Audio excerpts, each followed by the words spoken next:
This is the Serious Combat Report, your go-to source for fight news updates, expert analysis, history, and coverage of combat sports.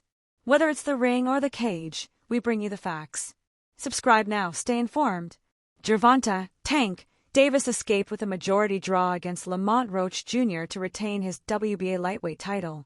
Davis, who is recognized as the face of boxing alongside Canelo Alvarez, nearly relinquished the belt in a tougher-than-expected fight with an opponent he was expected to beat. Davis, 30-0-1, 28 KOs, was unable to get the win in a performance that left fans wondering if he might be a little overrated. Nevertheless, Davis remains undefeated despite his star power taking a hit after what took place Saturday night at the Barclays Center in Brooklyn, New York. Some of the biggest names in boxing have had a fight or two that ends up being closer than anticipated. Eventually, the bad taste from the night will rinse itself out and questions regarding what is next for one of the biggest stars in boxing will surface. First and foremost, should Davis give Roach an immediate rematch? This is really tricky. Right now, everyone who watched this fight will nod their head in agreement that Roach deserves to get another shot at Davis as soon as possible. Roach performed far above expectations, and the prevailing thought is that his style gave Davis problems.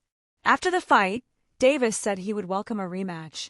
However, at the news conference after the fight, he wasn't that optimistic about the timing. The rematch with Roach probably won't be this year, Davis said. It's definitely the fight I want next, but it's not going to be next. There won't be many to take Roach as the favorite heading into a potential rematch. Instead, there will be more blame placed on Davis for taking Roach lightly the first time.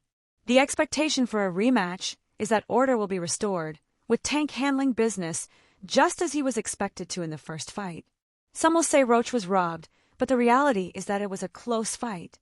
The fight was reminiscent of Floyd Mayweather's first bout with Jose Luis Castillo in 2002, when many thought Castillo did enough to hand Pretty Boy the first loss of his career.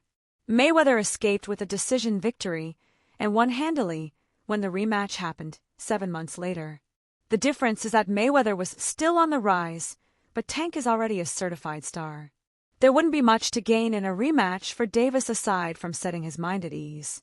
Roach isn't a huge star, and the financial upside would be limited. Unless Davis is obsessed with righting the wrongs of the fight, he will likely think better of a rematch and pursue other options. So, whom does he fight next?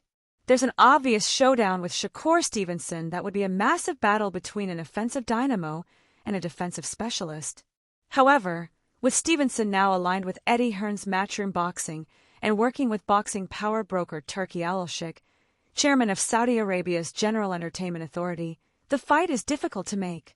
Davis hasn't minced words on how he feels about potentially working with Al-Sheikh, which makes the possibility of a fight with Stevenson seem remote at best. The same could be said for 140-pound champion Teofimo Lopez Jr., who is part of the May 2nd triple-header in Times Square alongside Devin Haney and Ryan Garcia. That doesn't leave Davis with a lot of options at 140 pounds under the Premier Boxing Champions banner. He could pursue a world title against WBC junior welterweight champion Alberto Puello, who defeated Sandor Martin on the undercard. But there might be less interest in Davis picking up a world title at 140 pounds than in a rematch with Roach. Though a fight with top-ranks Keyshawn Davis to unify belts at 135 pounds would appeal to hardcore boxing fans, the WBO lightweight champion is still building toward being a household name and not recognizable to the casual fight fan. It's highly unlikely a fight with Vasily Lomachenko would materialize, either because Lomachenko is contemplating retirement. But a Davis-Lomachenko fight would have a significant amount of cash should the 37-year-old decide to take another bout. There are no clear options for Davis's next fight.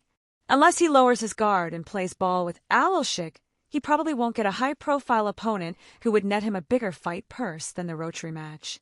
He can take on a lesser name, but fight fans are growing restless with Davis not facing the best fighters between 135 and 140 pounds.